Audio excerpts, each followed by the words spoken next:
Going to be pretty much extemporaneous because I'm going to tell you some things that we never published. We don't like to introduce ourselves into a case, and so we didn't publish what was happening to us as we were investigating the case. And one would think that we would be pretty free to do what we wanted to do, which wasn't the case. We were picked up every single time by American intelligence. Now I'm going to walk around a little bit so I don't get all in one place, if that's okay here. When I went to Switzerland the first time with a lady friend that was psychic. Billy Meier had been living in Hinwil, Switzerland, a little town south in the southern part of south of Lake Zurich, and we did not have an address. I had a mail address, but it was in Hinwil, and he had moved. So we had gotten our income tax refund back, and we bought cheap tickets on Laker Airlines to go to London and then the train back up to Switzerland. Now, Laker Airlines didn't have a schedule at that time. They sold tickets till they filled an airplane, the airplane took off. So here we are now, we're going to go, and if anybody's following us, he's certainly going to have a hard time, but I don't think they were following us that time. But that's the way it worked. And when we got to Switzerland, we got off got to Zurich, we rented a car, and we headed out for Hinwil. But I want to go back now to the second time I went over there. I tried to find somebody that could help me investigate the case. So I knew that at that time APRA was the biggest and the largest and probably the best funded organization in the country. MUFON grew out of APRA, those of you that are old enough to remember back to those days. But the only other agency that had any money was NICAP, and it was already suspect because we knew that NICAP was organized by 6 retired intelligence officers, and NICAP was not a private UFO research agency, that it was taking the pressure off people. By this time, people are being intimidated by agents that arrive on scene and threaten them and demand the negatives and the prints. So they were believed to be government agents. So people began to resist turning anything over to those agents. Now NICAP came into being, and they would come around afterwards and say, we are a private research organization, we would like to help you. Still the same bunch, a bunch of intelligence officers using another public front. By the time I went the second time to Switzerland, again on my own money, and I'm going back, it's only a couple of months after the first time, I got to get more information, more pictures, and I got to talk to Billy some more.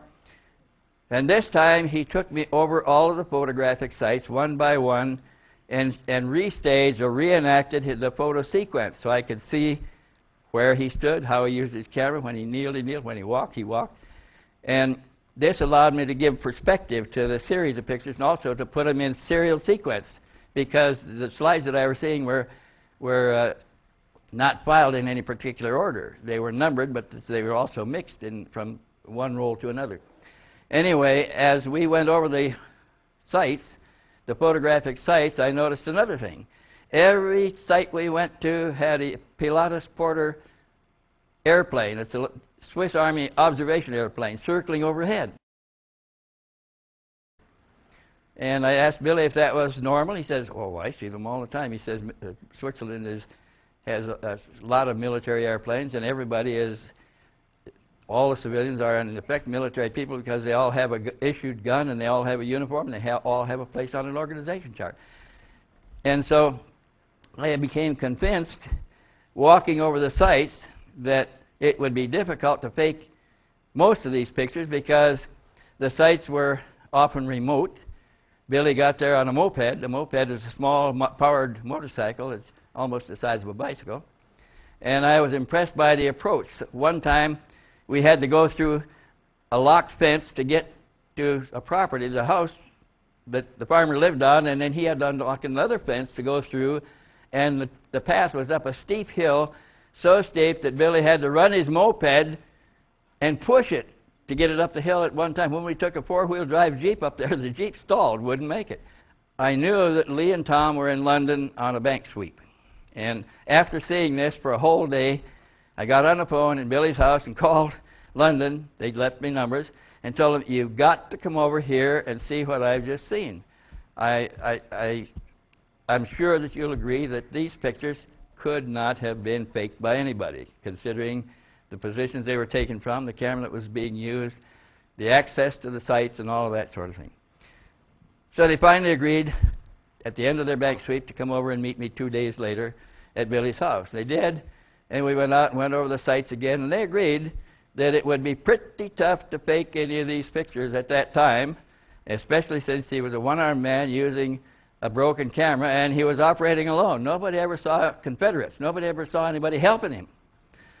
So at that point, they agreed that this might be a very interesting case to get into, and they would join me and finance their own trips back and forth. So we're all doing this on our own money.